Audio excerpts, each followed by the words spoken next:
Permasalahan kita as Indonesian adalah kita tuh suka lama nge-translate dari bahasa Indo ke bahasa Inggris kan. Oh iya benar. Jadi translating prosesnya tuh rada butuh waktu. Betul. Apalagi kalau kita nggak terbiasa. Aku bisa bilang kalau orang bilang gini, Kak kok fasih banget ngomongnya ya? Gimana nggak fasih gitu. Saya penasaran ketika kita nonton film yang bahasa Inggris, katanya ada yang wajib dimunculin subtitlenya, ada yang enggak, harus mending pakai bahasa Inggrisnya aja munculin.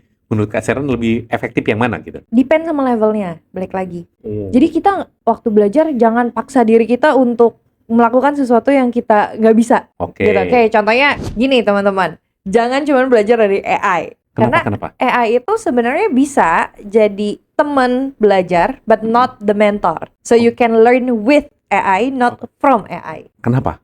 Karena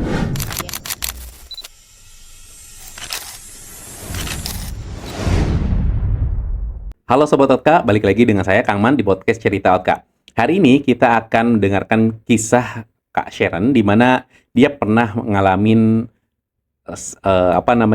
nilai IELTS-nya itu 5, tapi akhirnya bisa 8 dan sudah membantu banyak orang, terutama orang-orang Indonesia yang pengen mendapatkan skor yang bagus gitu ya. Nah, ini gimana ceritanya? Silahkan kita dengarkan. Halo Kak Sharon. halo. Oke, Kak Sharon dulu pernah katanya sampai skornya 5 ya? Iya. Terakhir ya? Iya, Nah, awal-awal itu awal-awal. 5. Oke, sekarang akhirnya sampai 8 Iya, terakhir. sampai 8. Boleh diceritain gimana awalnya? Kok bisa mulai dari skornya 5, kemudian sekarang bisa 8 dan sudah bisa ngajar lagi ya? Iya. Kok bisa gitu? Awalnya 5, jadi mungkin aku start dari background aku. Oke. Pendidikan aku udah ngambil pendidikan bahasa Inggris. Sebentar, kenapa pendidikan bahasa Inggris kan masih banyak jurusan-jurusan yang lain? Karena emang dari kecil aku pengen ngajar sih. Oh, Iya, oke. kayak udah tahu nih gede mau ngajar aja gitu, mau buka kelas gitu kan. Nah terus kebetulan emang tertarik juga di bahasa Inggris. Karena dari kecil kayak dengerin lagunya lagu-lagu bahasa Inggris, terus suka nonton kartun juga bahasa Inggris gitu. Akhirnya ya udahlah ngambil pendidikan bahasa Inggris aja. Oke. Nah, terus waktu sebelum lulus itu aku dapat kerja di lembaga tes bahasa Inggris juga. Dan di situ aku diminta untuk tes dulu deh buat lihat sertifikatnya tuh udah berapa gitu kan, skor IELTS-nya. Dan itu dapat 5. Ya, itu kayak bingung banget. Sebenarnya aku ngerasa pede karena kan background aku udah bahasa Inggris kan. Pendidikan lagi ya? Udah pendidikan lagi gitu kan. Terus kayak pasti bisa lah. Persiapan waktu itu kayak cuman sekitar 1 bulanan doang, terus nggak bener-bener ngulik tentang tesnya, cuma ngerjain soal doang. Oke. Nah, ya udah pede segala macam, ternyata dapat 5 dengan band score yang paling rendah waktu itu di writing. Writing aku 4,5, Kang, pertama. Itu kayak, padahal secara kata-kata aku udah yakin nih, secara kayak ngedescribe datanya itu udah oke nih aku ngerasanya. Ternyata masih dapat 4,5, oke lah. Aku kasih, untungnya waktu itu lembaga tersebut menerima dengan harapan, bisa ditingkatin nih nanti nilainya gitu kan. Setidaknya udah ada basic gitu, dia bilang. Oke lah. Akhirnya nggak berapa lama, kayak sekitar spare 2 bulan ya kalau nggak salah, itu aku diminta untuk retake lagi karena udah mulai banyak student kan. Bulan pertama kerja kan biasa kan masih ini kan perkenalan lah gitu. Bulan kedua udahlah tes lagi aja supaya kasih tahu ke studentnya nih dapat berapa nih, gurunya kan enak gitu kan, nggak ngebohong gitu kan. Akhirnya ya udah retake lagi karena udah tahu format tesnya di mana itu ternyata penting. Format tes IELTS-nya, terus strategi untuk ngerjainnya gimana, baik di listening, reading, writing, sama speakingnya gimana gitu kan. Terus cara ngejawabnya kayak apa, level Inggris yang dimauin sama si IELTS tuh kayak apa. Ya udah dimaksimalin di situ karena kerja juga kan waktu itu. Akhirnya ya udah belajar dari situ. Persiapan nggak cuma sebulan kan, karena 2 bulan kan diminta. Akhirnya kayak sekitar 2 bulan lebihan lah aku persiapan. Baru di situ PD dapat 8. Wih, keren. Tapi mungkin saya pengen tahu dulu nih, kan ada beberapa orang juga yang belum tahu ya. Ada itu tesnya berdasarkan IELTS, ada juga TOEFL ya. Nah, dulu kakak di kampus TOEFL juga ada atau gimana? Di kampus ya, TOEFL. Wajib berarti ya? Wajib. Betul. Okay. Nah, itu perbedaannya seperti apa sih? Mungkin di sini teman-teman ada yang belum tahu. Oke. Sebenarnya gini, tergantung lagi. TOEFL itu ada 2. Oke. Ada yang ITP, ada yang Mhm. IBT. ITP itu yang paper base. Oke. Itu yang banyak dipakai untuk anak-anak mahasiswa kalau misalnya mau skripsian, biasanya Mhm. tuh pakai yang ITP, yang paper base. Hmm. Nah, itu format tesnya beda, fokusnya pun beda. Kalau Mhm. ITP dia lebih fokus ke grammar, Mhm. terus penggunaan vocabulary, understanding ke readingnya sama listening. Sedangkan kalau yang IBT, skillnya tuh mirip sama si IELTS, ada listening, writing, reading, sama speaking Oke. gitu. Tapi goalsnya beda. Kalau si IBT ini, si TOEFL, dia tuh lebih ke American literature. Jadi Oke. karena itu kan emang base-nya dari Amerika Betul. kan si TOEFL ini. Jadi dia fokusnya tuh bener-bener accent-nya pun waktu listening dia lebih ke American Mhm. gitu. Sedangkan kalau IELTS dia tuh lebih general, kayak accent di listeningnya tuh bisa American, British, bisa juga Singaporean bahkan. Jadi lebih banyak. Terus mungkin kalau IELTS dia lebih ngetes untuk understandingnya instead of Oke. just the vocabulary or the Oke. grammar gitu. Jadi goalsnya beda. Kalau dibilang susahan mana, for now I can say IELTS karena kita kan di sekolah belajar bahasa Inggris sebenarnya kayak menghafal kan, Sepakat, ya betul. kan? Kayak vocabulary, bahasa Inggrisnya lari, run gitu. Atau misalnya saat baca bagian reading comprehensive disuruh ngejawab, pertanyaannya jawabannya tuh udah ada di teks. Literally sama gitu kan. Persis ya. Persis. Meanwhile kalau di IELTS kan enggak. Ya. Semuanya akan di paraphrase apa segala macam. Dari why understandingnya harus jauh lebih tinggi Oke. gitu. Jadi itu yang membedakan. Ketika kan gagal tuh dari 5 sampai bisa sampai 8. Hmm. Nah, yang paling sulit di IELTS kan ketika sudah memahami, oh ternyata konsep cara belajarnya tuh harus seperti ini nih. Ya. Format soalnya tuh bakal seperti ini nih. Ya. Nah, itu gimana? Boleh dikasih tahu? Mungkin yang bikin orang jadi susah belajar IELTS adalah mereka nggak tahu di IELTS itu ada strategi ngerjainnya. So it's not only about your language, but Oke. you also need to know the strategy. Saat misalnya kita tahu nih strategi dari tesnya apa, cara ngejawabnya gimana. Contohnya di listening deh. Misalnya di listening nih kan kadang kita cuman belajar ya udah nih ngerjain aja gitu kan. Padahal kita juga harus tahu kalau pertama misalnya di listening itu semua jawaban yang kamu dapetin from the audio itu will be in order. Oh. Jadi nggak oke. mungkin nih misalnya kamu misalnya udah denger di nomor 3, terus nomor 2-nya kosong nih, terus berharap denger yang ke nomor 2 lagi, itu nggak mungkin. Oh. Gitu, itu pasti akan berurutan. Terus kedua misalnya formatnya kali ya. Formatnya kayak di listening itu, misalnya section 1 itu udah pasti dengerin conversation di antara 2 orang in a social context. Oke. Fokusnya biasanya apa? Numbers, names, name of places, address. Hal-hal yang kayak gitunya yang mungkin kita banyak suka miss waktu belajar. Jadi cuman kayak, oh ya nih listening, latihan. Udah asal latihan aja. Tapi nggak tahu kalau misalnya, di section 1 tuh sebenarnya yang harus kita dengerin tuh antara numbers, name of places, name of cities gitu. Atau bagian kedua, multiple choice. Oke. Multiple choice, semua optionnya nih bakal didengerin, bakal ada nih di audionya. Mana yang emang sesuai sama informasinya gitu Oke. kan. Nah mungkin yang kayak gitu-gitu tuh, yang aku nggak pelajari waktu pertama kali tes. Sedangkan pas tes kedua, waktu latihan tuh udah kayak, oh ya berarti section 1 harus dengerin ini loh. Section 2 tuh kalau ketemu multiple choice harus begini loh. Jadi kita tahu ya ketika kita section ini misalnya bahas tentang akan menanyakan alamat dan sebagainya. Nah, pasti akan ada vocab-vocab yang berkaitan dengan itu. Betul. Makanya pelajari beberapa vocab, kan vocabnya banyak ya. Ya. Yang similar yang sama lah ya. Betul. Ketika sama, berarti kalau nggak ini pasti munculnya ini. Ya. Kalau nggak ini. Berarti ngumpulin vocab gitu kan? Nggak ngumpulin vocab juga karena ya itu juga penting. Oh, oke. Itu juga penting maksudnya, tapi selain yang itu juga yang harus dipersiapin adalah prediksi kali ya. Prediksi jawaban. Jadi kita lebih siap. Ini case-nya tes yang kita ambil adalah di listening. Misalnya waktu tes belum mulai, itu sebelum audionya start, itu kan ada 30 detik untuk preparation. Biasanya untuk baca dulu soalnya, prediksi kira-kira jawabannya itu apa, supaya kita lebih aware. Jadi yang kita persiapkan sebelum listening adalah, di soal ini nanti harus cari jawaban yang kayak gini nih. Gitu. Okay. Itu yang aku miss waktu di tes yang pertama. Contohnya gini, di dalam satu soal ada tulisan length of stay.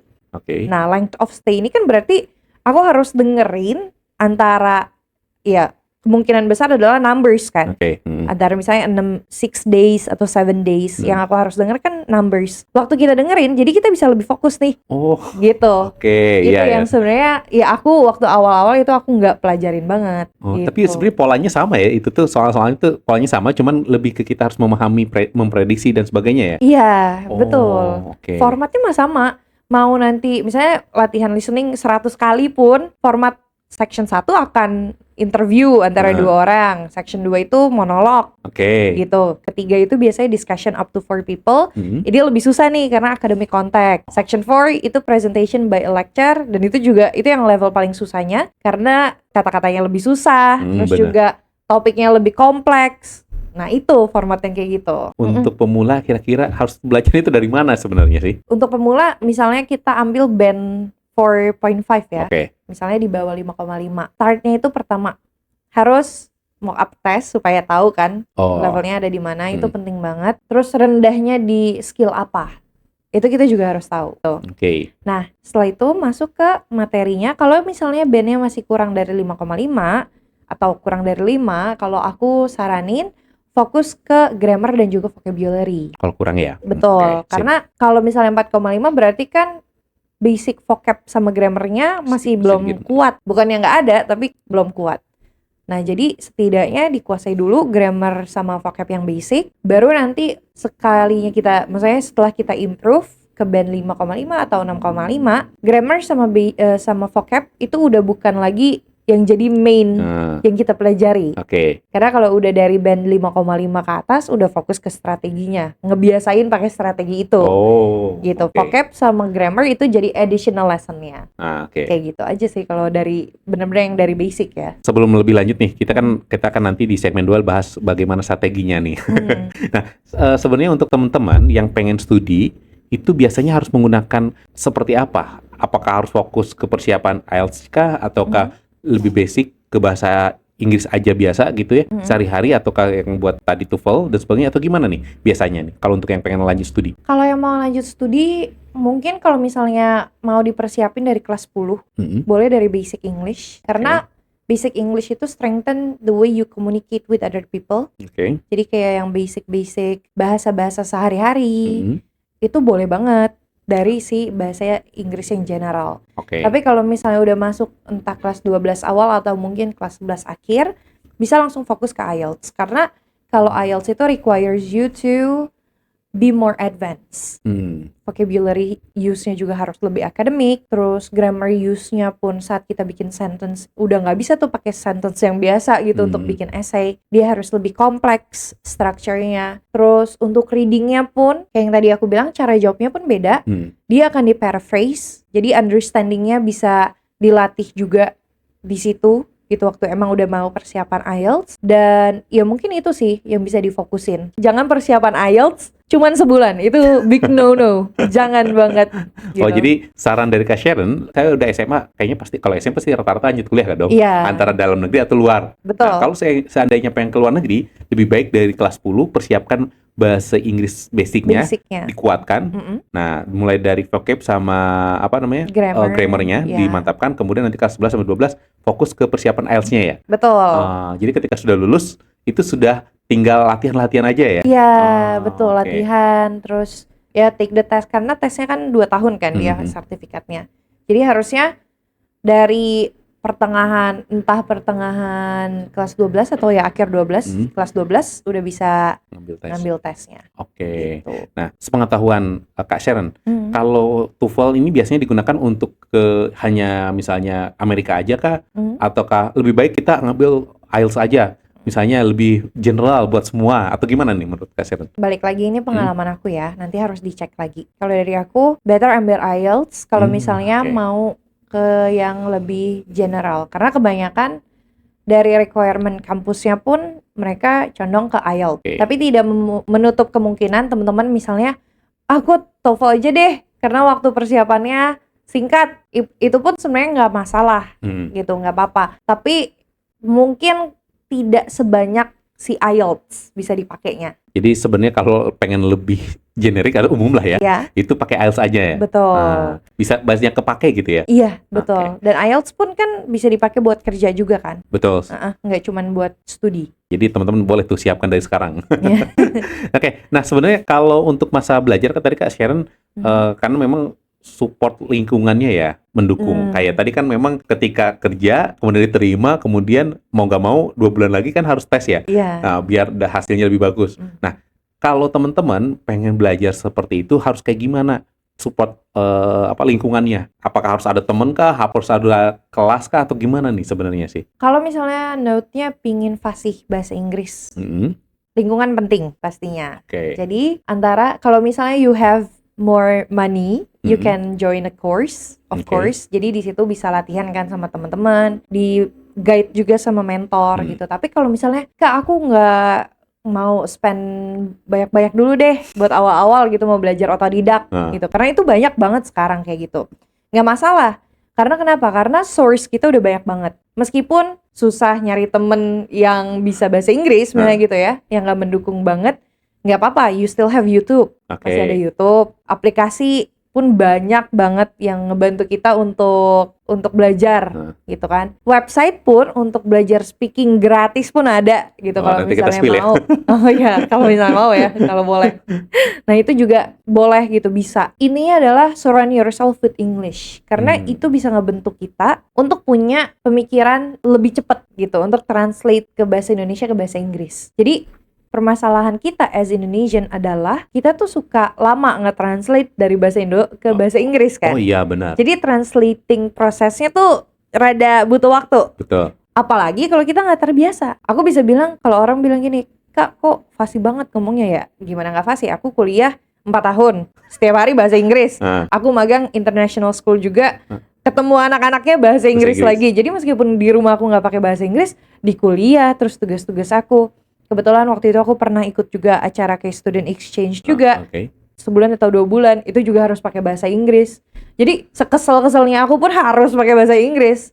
Gitu, dan itu yang ngebuat aku terbiasa. Bahkan sebelum itu aku demen nonton series, western series. Jadi kayak setiap hari pulang sekolah, udah kan kalau sekolah lebih santai ya. Ini buat teman-teman yang sekolah, kalian lebih santai sebenarnya. Daripada kuliah ya? Iya, daripada kuliah. Jadi masih bisa kayak nonton deh series sejam 2 jam yang bahasa Inggris. Jadi dari situ aku bisa belajar kayak pronunciation-nya, intonasi orang ngomong bahasa Inggris tuh gimana, karena kan beda kan. Itu dia penting banget. Itu kenapa penting banget kita untuk surround ourselves with English. So we can think in English gitu. Saya penasaran, ketika kita nonton film yang bahasa Inggris, katanya ada yang wajib dimunculin subtitlenya, ada yang enggak, terus harus mending pakai bahasa Inggrisnya aja munculin. Menurut Kak Sharon lebih efektif yang mana gitu? Depend sama levelnya, balik lagi. Jadi kita waktu belajar jangan paksa diri kita untuk melakukan sesuatu yang kita nggak bisa. Gitu. Kayak contohnya kalau kita kelas 5 kan nggak mungkin kita paksain untuk kerjain soal kelas 12 SMA gitu kan. Nah itu jangan kayak gitu, supaya kita juga enjoy. Jadi misalnya nih baru mau belajar deh, baru biasa nonton series Korea. Mau belajar bahasa Inggris supaya bisa bahasa Inggris. Start from bahasa Indonesia dulu aja subtitlenya. Supaya kita tahu, oh kata-kata ini tuh artinya ini loh. Even kayak dengerin lagu, misalnya nggak tahu artinya kata-katanya, cari aja bahasa Indonesianya gitu. Karena itu bisa jadi satu hal yang efektif juga untuk belajar. Tapi kalau misalnya kita ngerasa, oh levelnya udah mulai meningkat nih, udah mulai ngerti banyak vocabulary, ya udah ganti subtitle ya, pakai bahasa Inggris. Itu is a must gitu. Nanti kalau misalnya ngerasa udah lebih fluent, jangan pakai subtitle sama sekali. Kalaupun misalnya nggak tahu dia ngomong apa, misalnya kan kadang orang native kan suka digabung kan kata-katanya. Ya udah, ulang dikit, munculin subtitle, you get the information, close the subtitle again. Gitu. Oke, menarik. Nah itu, jadi kan ada yang bilang, jangan pakai subtitle, tidak boleh paksakan, tapi sadar diri ya, sesuai level. Nanti mulai dari pakai bahasa Indonesia dulu, habis itu kalau merasa, oh cukup di bahasa Indonesia, lanjut ke subtitle bahasa Inggris. Sampai bisa, kalau bisa hilang ya. Iya, sampai nggak boleh pakai subtitle sama sekali. Bahkan sampai kalau misalnya dengerin lagu, nggak usah lihat lirik, you know apa yang si singernya omongin. Sampai ke level itu. Tapi paling mudah sih sebenarnya lagu ya. Iya. Kapanpun bisa dengerin ya. Iya, di jalan dia betul. pakai headset ya. Iya betul. Tapi harus ada ini juga sih, rasa curious juga sih. Kadang kan kayak kita dengerin lagu nggak tahu bahasa Indonesianya, ya udah kan, lewat aja gitu. Nah dulu tuh aku pertama kali belajar, aku inget banget, aku belajar kata-kata disappear dari satu lagu Avril Lavigne Oke. yang kalau nggak salah Girlfriend, aku lupa judulnya lah. Itu aku dapat satu kata disappear dan aku inget sampai sekarang arti bahasa Indonesia gara-gara lagu itu. Oh, Gitu. oke. Jadi banyak banget sih cara belajar bahasa Inggris dari sekitaran kita. Baik, Kak Sharon, kita sudah mulai ke tahapan gimana strateginya nah, buat bikin skor IELTS kita makin mantap lah. Oke. Oke, langkah pertama yang harus kita lakukan nih dari awal, seandainya kita kan banyak di sini penonton kita itu rata-rata yang sedang kerja ya Kak, yang sedang kerja pengen terusin karirnya biar dapat karir yang bagus, harus punya IELTS ya. Iya. Nah, ataupun yang sekarang juga lagi kerja tapi pengen studi lanjutan S2-nya di luar negeri. Salah satunya kan harus ada skor IELTS juga, ataupun yang masih SMA.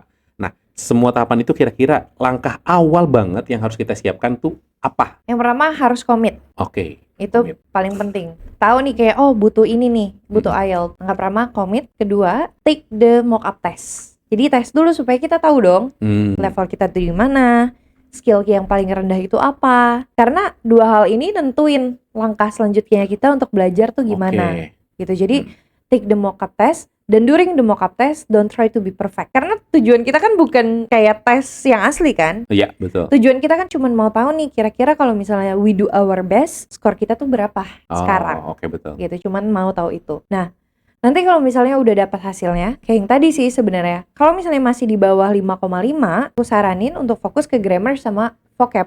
Jangan males belajar grammar dan vocab, meskipun aku yakin pasti bosan. Karena banyak orang yang DM aku gini, Kak, aku bingung belajar vocab, kenapa ngebosenin banget ya, cuma ngerjain soal, ngafalin. Ya emang kayak gitu prosesnya, karena dulu aku pun begitu. Kalau nggak mau bosan, ya belajar dari lagu, belajar dari film, atau belajar dari aplikasi. Kan banyak kan sekarang aplikasi itu yang bisa belajar dari basic. Aplikasinya pun harus dilihat, karena ada yang emang dia fokus belajar dari basic, ada yang emang udah advance gitu. Jadi harus diperhatiin lagi gitu, dipilih-pilih lagi. Kalau misalnya udah belajar grammar sama vocab, bukan berarti fokus ke grammar vocabnya aja. Tetap harus disisipin latihan-latihan IELTS-nya. Dan waktu latihan, nggak usah kayak listening 40 soal, dibabat abis. Wah, pusing. Yang ada males, nggak bakal lanjut itu. Aku yakin. Start dari section 1, karena itu yang paling gampang. Gitu. Misalnya gini deh. Aku punya 1 jam hari ini. Oke, latihan kerjain soal vocab, latihan belajar grammar, latihan kerjain soal listening, 1 section aja. Itu kan paling cuma 10 menitan. Udah, yang penting rutin setiap hari. Nah, setiap akhir dari, misalnya kita latihan setiap hari lah ya. Hari Sabtu, kita coba review. Kira-kira coba kerjain soal IELTS deh, listening. Yang fullnya gimana? Udah nangkep apa belum? Gitu. Itu ngebantu banget soalnya untuk ngeliat itu. Nanti dilihat deh. Dan setiap kali latihan yang weekly practice itu, jangan lupa untuk ditulis skornya. Karena kan kita bisa nge-track kan. Kira-kira ada peningkatan nggak? Ada penurunan nggak? Soal yang kayak apa yang challenging buat kita gitu. Nah, fokus ke strateginya. Karena belajarin strateginya aja tuh nggak gampang. Kayak misalnya reading nih. Tapi kalau buat teman-teman yang udah misalnya dapat 6,5 atau 5 ke atas lah. 5,5, 6,5 ke atas, kita punya strategi metode namanya skimming sama scanning. Nah, 2 metode ini waktu kita apply ke soal itu nggak segampang itu loh kan ternyata. Kayak masih banyak yang kayak, Kak, aku nggak tahu ini kok cara cari main idea dari readingnya tuh apa. Nah itu karena belum terbiasa, balik lagi. Nah itu kan harus dilatih terus-terusan gitu. Fokus ke strategi, tapi waktu latihan writing sama speaking jangan lupa untuk ngelatih vocabulary sama grammarnya. Gitu. Nambah lagi ya. Betul. Cara yang lebih advance gitu.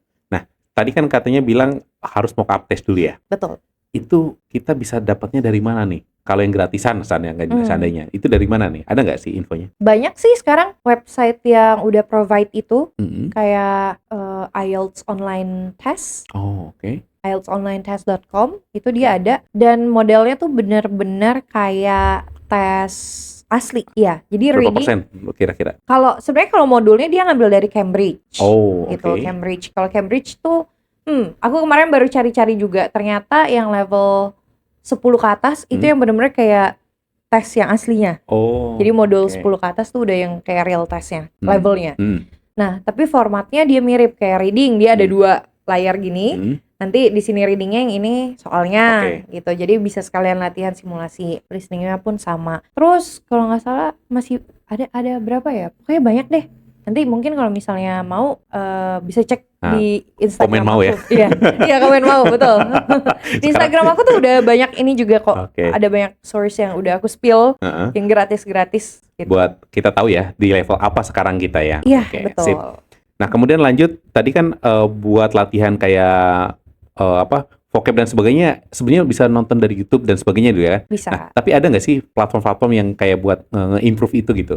Oke, kalau teman-teman yang masih mau belajar level basic, mungkin kayak Duolingo, Oh, itu buat yang basic boleh bagus gitu. oke. Tapi kalau yang udah lebih advance, mungkin dari English score-nya si British Council, Mm-mm. itu juga oke. Dari buku, I always trust Cambridge Book, Mm-mm. karena mereka nge-provide tuh pertama sesuai sama yang dibutuhin IELTS. Oh iya. Oh, karena mungkin gini, vocabulary IELTS sama vocabulary daily English tuh beda. Jadi yang dipelajarin di IELTS itu kamu nggak usah pelajarin kayak 3.000 kata gitu. Sebenarnya Oke. nggak perlu. Karena mereka udah ada topik-topiknya sendiri. Nah, Oke. kalau dari bukunya yang kayak si Cambridge punya, Mm-mm. dia tuh udah dikasih itunya, topik-topiknya. Topiknya. Iya. Jadi mungkin dari buku Cambridge itu boleh. Ada banyak buku Cambridge untuk belajar vocabulary for IELTS from beginner sampai yang advance. Oke. Grammar pun sama, dia ada untuk khusus IELTS-nya. Bahkan buku IELTS-nya sendiri yang official test-nya, guide-nya itu dia juga ada. Longman, I think that's the best book juga. Untuk aplikasi, ya selain Duolingo yang tadi tuh English Score, dia bisa dipakai juga untuk grammar stimuler, itu juga bagus, ada grammarnya juga. Ya mungkin itu kali, yang mungkin aku bisa rekomendasiin. Oke, itu tools dan platform yang teman-teman bisa cobain ya. Betul, tapi itu buat vocab sama grammar sih. Oke. Kalau buat skill lain, mungkin speaking kali ya. Oke, speaking apa tuh? Ini aku dapat dari TikTok waktu itu. Terus aku coba sampai akhirnya sekarang aku kenal sama si orang dari website itu. Namanya Episoden. Episoden.com. Aku suka banget ini dan aku selalu rekomendasiin ini bahkan ke followers aku. Dia gratis, Kang. Bener-bener gratis. 100%. Itu gimana? Buat ngelatih speakingnya atau pakai AI atau apa sih? Enggak. Itu orang in person. Oh. Iya, jadi kita kan kadang kalau sama AI ya udah kan monoton kan. Iya betul. Dan nggak ada kayak feedback yang secara spontan. Tapi kalau sama orang kan biasanya kita ngelatih itunya tuh spontanitas betul, kita. Nah, si Episoden ini bukan kayak website speaking lainnya ya yang random gitu enggak. Waktu kita masuk, kita ketemu si examiner. Examiner itu apa tuh? Bukan examiner sih, interviewer sih. Oh, oke. Interviewer, kita ditanya nih, ya our name, terus kenapa kita latihan speaking ini buat apa gitu. Nah, jadi nanti kita bisa setelah itu si interviewernya akan lihat kalau ya sorry banget buat teman-teman yang emang masih basic banget itu emang nggak bisa. Gitu. Jadi bener-bener yang kayak setidaknya yang udah lumayan nggak yang kayak bagus banget ya, tapi yang setidaknya bisa nge-produce sentence yang lebih panjang lah gitu dalam bahasa Inggris. Nanti latihan. Biasanya nanti mereka akan taruh kita ke satu room bareng lawan bicara kita. Mereka akan kasih topik dan kita punya waktu sekitar 7 menit untuk discuss si topik ini. Tapi kebanyakan kadang suka kayak cuman kenalan atau ngomongin tentang kerjaan kayak gitu ya, ngobrol-ngobrol aja. Nah, satu hari itu kita unlimited latihannya. Iya, jadi bener-bener kayak kita bisa latihan kapan aja. Berarti dengan orang asli gitu ya? Dengan orang asli. Online gitu ya? Iya. Nah, nanti misalnya kayak abis nih 7 menitnya. Ntar kita ditanya nih mau lanjut atau enggak. Kalau mau lanjut ya oke, ke orang selanjutnya gitu kan. Kalau misalnya nggak mau lanjut ya udah close. Makanya aku selalu saranin student aku untuk pakai itu minimal 15 menit lah sehari gitu kan, supaya setidaknya ya you can produce English. Gitu. And it's the best website so far speaking ya untuk speaking ya, dari aku sih itu. Ini strategi untuk speaking nih, bos. Saya juga baru tahu nih. Ya kan selama ini kan bingung ya kalau speaking sama siapa, sama teman, kadang teman juga sama. Iya, kayak ayo jadi. Nah, jadi untuk kamu mending cobain dulu. Nah, betul ya. Cobain itu dulu. Karena kan kalau untuk bayar tutor buat itu kelas private ya, untuk latihan speaking aja kan lumayan kan. Iya, nah, tapi kalau ini coba aja dulu. Cuman tetap sebenarnya kalau ada tutor atau ada mentor yang itu lebih ke bagaimana kita bangun strateginya. Betul. Biar ketika kita punya target sekian, kita minimal mencapai target gitu. Bagusnya sih lebih gitu ya. Iya, betul banget. Oke, nah kemudian kan kita kan ada materinya itu ada listening. Nah, kalau listening ada nggak sih shortcutnya gitu buat biar bisa skornya bagus gitu? Podcast? Oh, podcast. Iya, podcast bagus kalau misalnya mau kita latih untuk ngelatih pronunciation supaya kita tahu. Kadang kan kita suka kayak orang ngomong gini, jubil ya. Kita kan nggak tahu kan penulisannya gimana kan, bener. ya kan? Podcast yang ada subtitlenya of course itu bagus buat latihan juga supaya kita tahu dia ngomong apa. Oh. Dan podcast itu kan benar-benar kayak kita ngobrol sehari-hari. Oh, So iya. we use a more casual conversation language lah. Iya. Nah itu bisa juga kita pakai. Banyak banget di YouTube sekarang yang provide, ya cari aja tinggal kayak IELTS listening practice. Betul. Ada sampai speednya tuh lambat, sampai ke speednya tuh cepet banget. Iya betul. Itu bisa Ya dicoba kan? sih. Kan ada yang ngomongnya cepet. Waduh, kalau yang cepet saya pernah ngalamin. Wah, ini tuh ngomong apa ya? Di kamus saya sampai bingung, nyari apa gitu kan. Kadang gini, ada beberapa murid aku lah yang emang curiosity-nya tinggi. Jadi mereka bisa latihan nih di rumah sendiri, latihan di luar kelas misalnya. Nanti dikasih tahu nih, Miss aku kemarin latihan, skor aku 6,5, aku latihan listening di bagian ini. Kok aku susah ya, Miss? Di bagian ini kenapa ya? Nah itu kan enak ya kita Iya, ya untuk ngebantunya. Oh ya berarti kamu gini. Tapi kadang ada student yang kayak udah kita bilangin, nih kamu latihan ya di bagian ini. Udah latihan ya udah asal latihan aja. Ntar kayak kamu tau nggak ini kenapa begini? Kenapa ya, Miss? Ya susah aja. Kan kayak kita kan jadi kayak gitu. Kalau untuk reading ada nggak? Ini bagian paling membosankan sih pasti buat orang-orang yang nggak suka baca sih. Tapi aku selalu saranin baca nggak usah yang terlalu kompleks karena yang ada vocabulary-nya nggak kepake kan. Oh iya. Karena kan kita belajar reading juga bukan cuma belajar understanding, tapi we really hope that we get vocabularies kan from that reading. Jadi belajar aja dari Forbes Oh, artikel oke. artikel singkat. Ada namanya ion.com. Ion.com. Ya, ion.com. Majalah atau apa tuh? Artikel juga. Oh, artikel. Online artikel. Terus aku lupa psyche.com ya kalau nggak salah, apa psyche.id itu harus aku cek lagi. Mereka tuh nulisnya nggak cuman kayak berita, tapi juga tentang pembahasan tentang psychology, pembahasan tentang kayak relationship, dimana bahasa-bahasa yang digunakan di website itu bisa banget applicable banget buat di tes IELTS. Oke, nah ini yang tadi paling terakhir nih, penting. Writing, katanya kan tadi kurang juga di writing ya. Betul banget. Nah itu kayak gimana nih? Aku Palawan? belajar sebenarnya karena kan kebetulan lingkungan aku kebanyakan juga waktu itu guru kan. Oh iya? Jadi aku abis minta feedback dari AI, ya, Oke. aku pasti make sure ke guru. Oke. Jadi gini teman-teman, jangan cuma belajar dari AI. Kenapa? AI itu sebenarnya bisa jadi teman belajar, but not the mentor. So you can learn with AI, not from AI. Kenapa?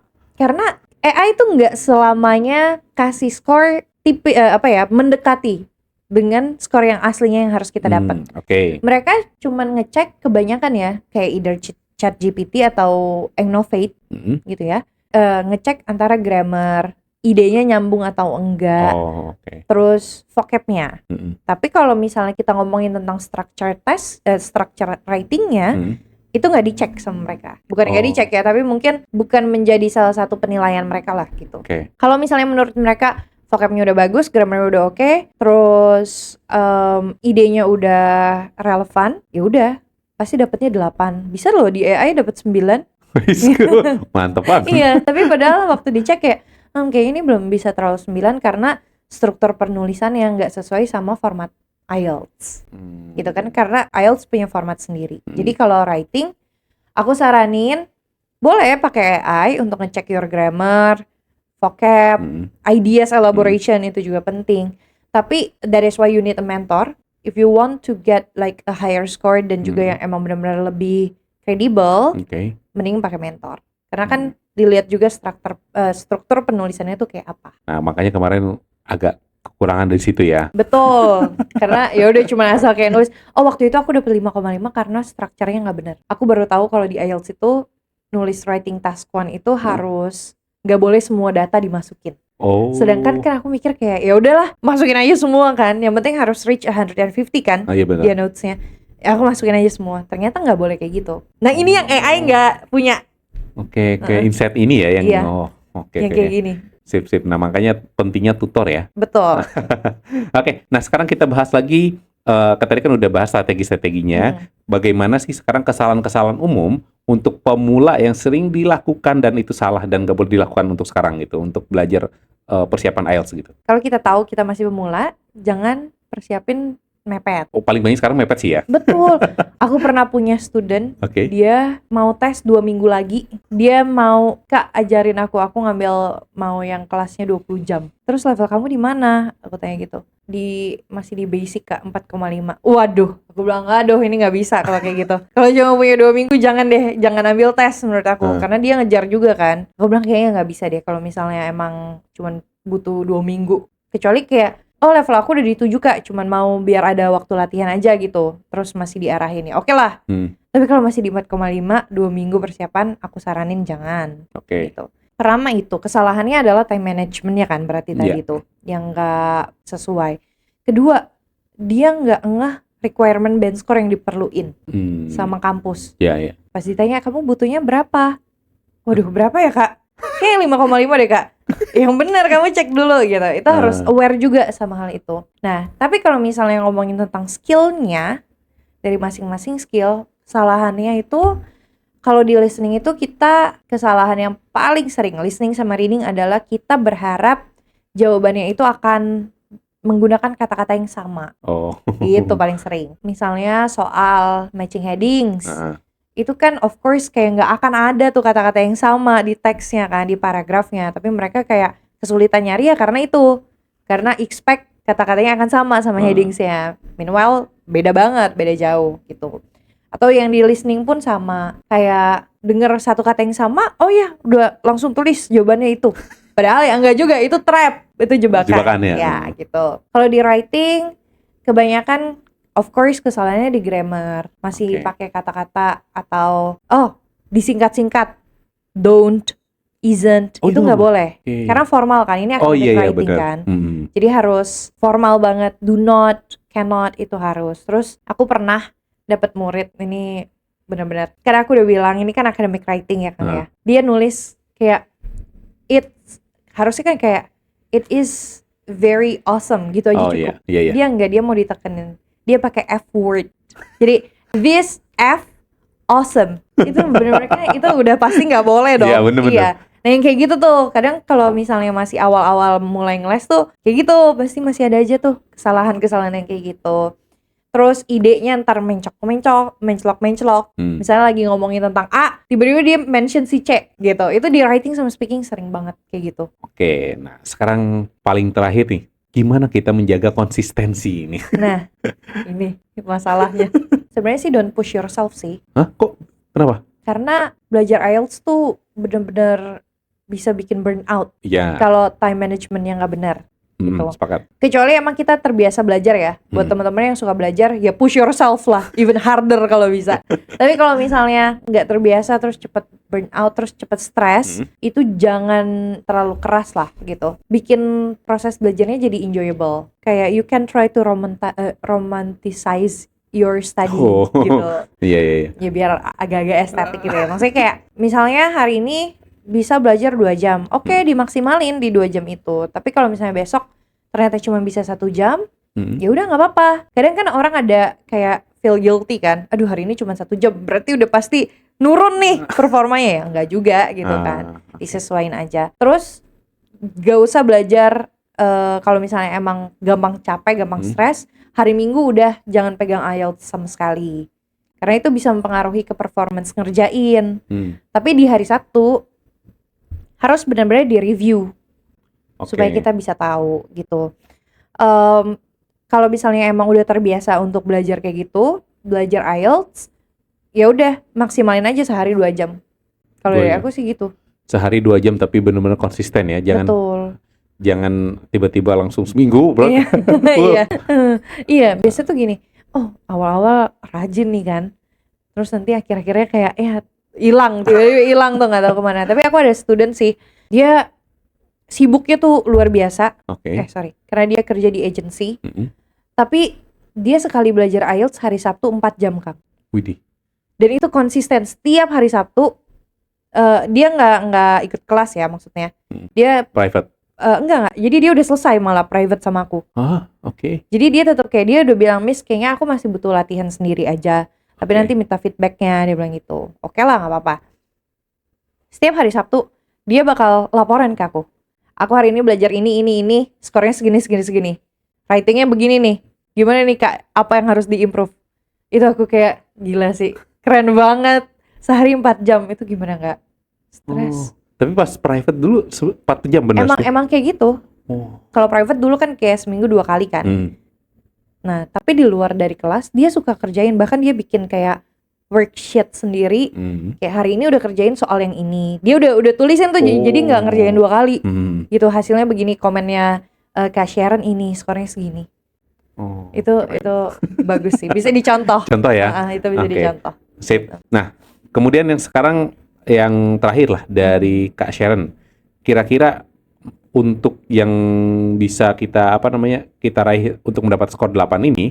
Nah, kira-kira perlu apa saja yang benar-benar dikuatkan? Apakah kita harus banyak latihan ataukah harus banyak belajar lagi dalam artian dengan mentor ataukah otodidak aja juga bisa gitu? Oke. Kalau yang sekarang di posisi 8. Ya. Oke. Kalau di posisi 8 sebenarnya aku bisa bilang sih otodidak bisa sih.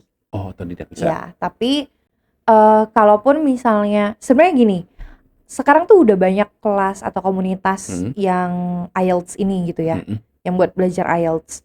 Akan lebih baik meskipun nggak dikasih intensive feedback from tutor, tapi setidaknya ada orang yang bisa ngebantu kita untuk tukar pikiran.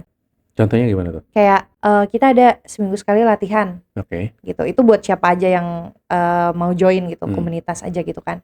Latihan, nanti kita lihat nih, oh ini nih anak nilainya udah oke nih. Nah, tapi kadang tuh pasti masih ada struggle yang dirasain kan.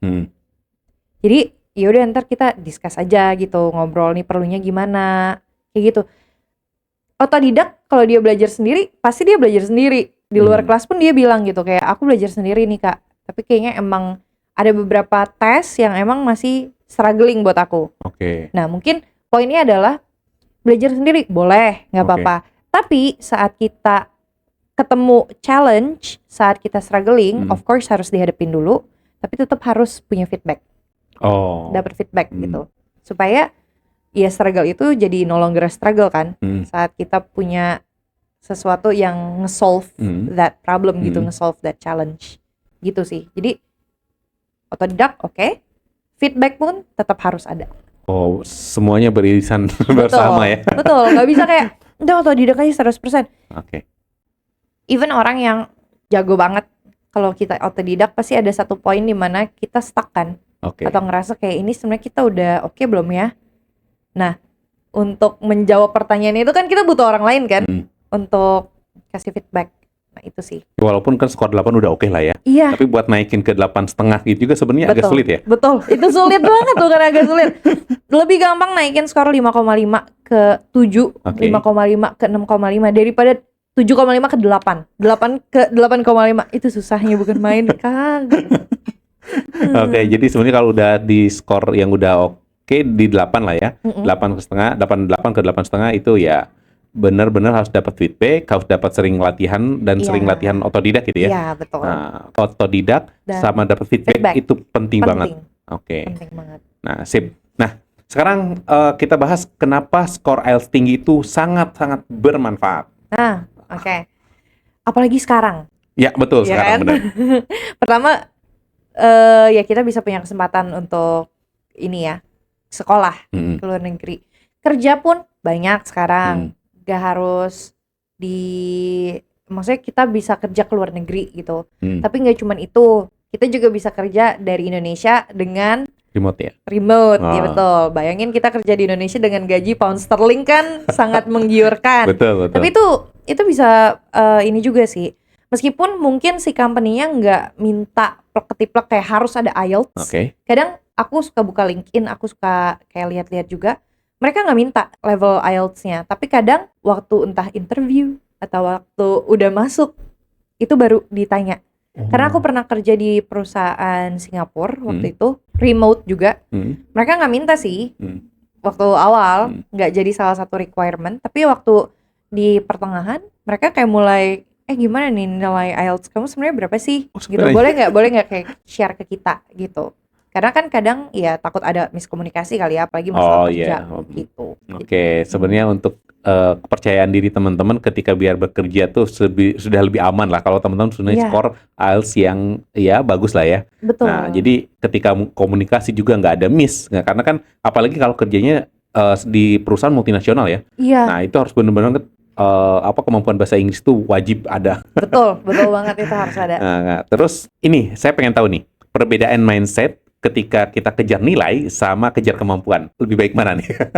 Kan ada kejar nilai nih maksudnya, oh kita skornya 8,5. Iya, Tapi ada juga yang kalau saya lihat dari Kak Sharon ini lebih gimana caranya, oke, kita jangan dulu skor 8,5, tapi kita dulu cari dulu, oh ternyata kekurangan kita di mana dulu, sampai gitu kan dari kalau Kak Sharon. Nah, iya, baru kita bisa improve strategi-strateginya. betul. Nah, menurut Kak Sharon seperti apa nih? Perbedaannya, Betul.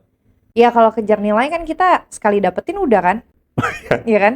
Karena banyak banget, nggak sedikit sih, student aku yang kayak "Ya udah dapet nih." Aku pernah punya student, Oke. menurut aku levelnya dia masih lumayan rendah Heeh. untuk di IELTS ya. Mhm. Grammar pun aku tanya present tense bedanya apa tuh nggak tahu. Tapi entah kenapa, entah gimana, dia bisa masuk university di Singapura. Ya mungkin money talks, I don't know.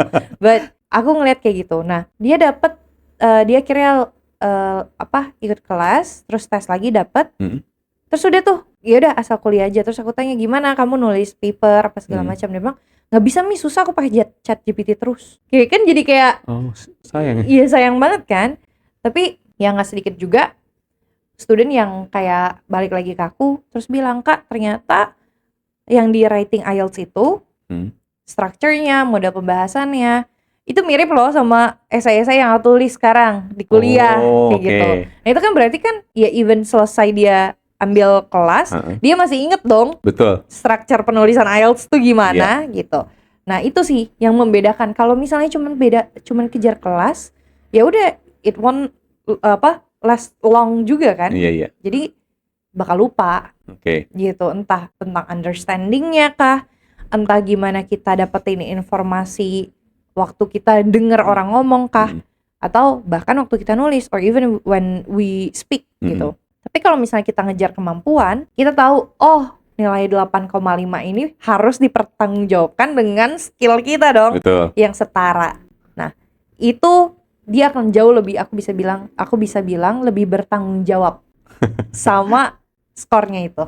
Oke. Gitu. Bisa dikembangin mungkin dan lebih gampang komunikasi. Sebenarnya yang jadi masalah teman-teman kalau keluar negeri atau kuliah atau kerja sama orang luar, pasti komunikasi sih. Iya. Gitu. Dan dengan nilai 8,5, dengan mereka mikir, aduh IELTS-nya udah 8,5, nggak mungkin cara komunikasinya akan begini-begini aja. Oke. Pasti dia juga mereka juga pasti punya strategi untuk mempertahankan gitu. Oh, komunikasi levelnya tuh harus gini, harus seperti ini, Oke. setidaknya harus ngerti kayak gitu. Oke, luar biasa nih. Ini udah semuanya daging banget nih. Oke, terakhir kayak Sharon, pesan buat teman-teman yang sekarang lagi belajar persiapan untuk studi maupun persiapan kerja. Ya, salah satunya mempersiapkan bahasa ya IELTS ya. Nah, skornya biar bagus. Nah, boleh menggunakan bahasa Inggris, boleh menggunakan bahasa Indonesia juga bebas ya. Silakan nanti fokus ke kamera aja, nanti silakan pesan dari Kak Sharon untuk audiens kita gimana tipsnya, apa yang value apa yang harus benar-benar ditekankan gitu. Silakan. Disiplin sih. Oke. Itu paling penting. Disiplin karena kan itu ngomongin tentang konsistensi ya guys. Jadi ya disiplin pertama, apalagi kalau misalnya kita mau tes IELTS or any kind of international test lainnya ya. Oke. Even TOEFL harus dipersiapkan dengan baik dan proses mempersiapkannya itu kan butuh waktu. Terus di dalam prosesnya juga pasti ada yang namanya kegagalan, jadi harus sabar juga. Tapi kuncinya adalah ya disiplin. Meskipun gagal, goals-nya apa, itu kan yang harus kita lihat, kita kejar gitu. Harus paksa diri kita juga untuk latihan. Kalau misalnya lagi males banget, ada satu kata yang selalu aku ingat, always shows up. Yang penting muncul aja dulu. Yang penting mulai ya dulu tuh, kayak slogan Tokopedia ya. Iya, mulai aja dulu. Karena kalau misalnya kita udah mulai nih, 5 menit pertama ya mungkin masih ada malas-malasnya, tapi once kita udah dive into that, pasti akan lebih fokus gitu. Jadi nggak apa-apa malas, it's okay. Tetap ada waktu istirahat, jangan di-push juga. Punya waktu, manajemen waktunya yang bagus juga untuk hal itu. Dan ya itu, disiplin gitu. Kalau dari aku sih itu ya. Oke, thank you Kak Sharon. Luar biasa. Jadi kuncinya teman-teman mau belajar apapun sebenarnya disiplinnya itu. Ketika Betul. gagal ya udah tetap lanjutkan lagi perjuangan kita. Yap. Thank you Kak Sharon. Mudah-mudahan ilmu yang di-share-nya bermanfaat buat teman-teman yang di official Otka dan di Instagramnya Kak Sharon juga ya. Nah, untuk teman-teman juga kalau pengen kepoin gimana Kak Sharon mengajar, kemudian tips-tipsnya, kemudian platform-platformnya apa aja, Iya. boleh di mana nih nanti? Follow aja di Instagram aku shares IELTS. Sebenarnya aku ada YouTube juga, cuman aku lagi belum kembangin Belum banget. Iya. Lebih fokusnya di Instagram ya sekarang Iya, ya. tapi Oke. kalau kayak tips-tips singkat beberapa di YouTube juga ada aku upload Oke. juga. Nah, Gitu. YouTube-nya apa juga boleh share Aku juga. lupa lagi namanya. Nanti lihat di Instagram aku aja. Paling penting nanti teman-teman kalau pengen dapat update-update-nya, tips-tipsnya IELTS-nya ada di Kak Sharon ya. Ya, Instagramnya. Oke, pantengin aja nanti silahkan di-follow ya. Oke, thank you Kak Sharon. thank Dan you. teman-teman juga apabila ada kisah-kisah yang ingin diangkat di podcast Cerita Otka, baik itu perjalanan studi dan karir ke luar negeri, baik itu tips membangun bisnis, ya, di mana teman-teman pengen angkat, boleh silakan di kolom komentar aja. Dan jangan lupa juga, kalau video ini bermanfaat, silahkan share ke saudara, teman-teman, siapapun juga, biar teman-teman mendapatkan manfaatnya. Oke, saya Kang Man, pamit undur diri. Sampai jumpa di podcast selanjutnya.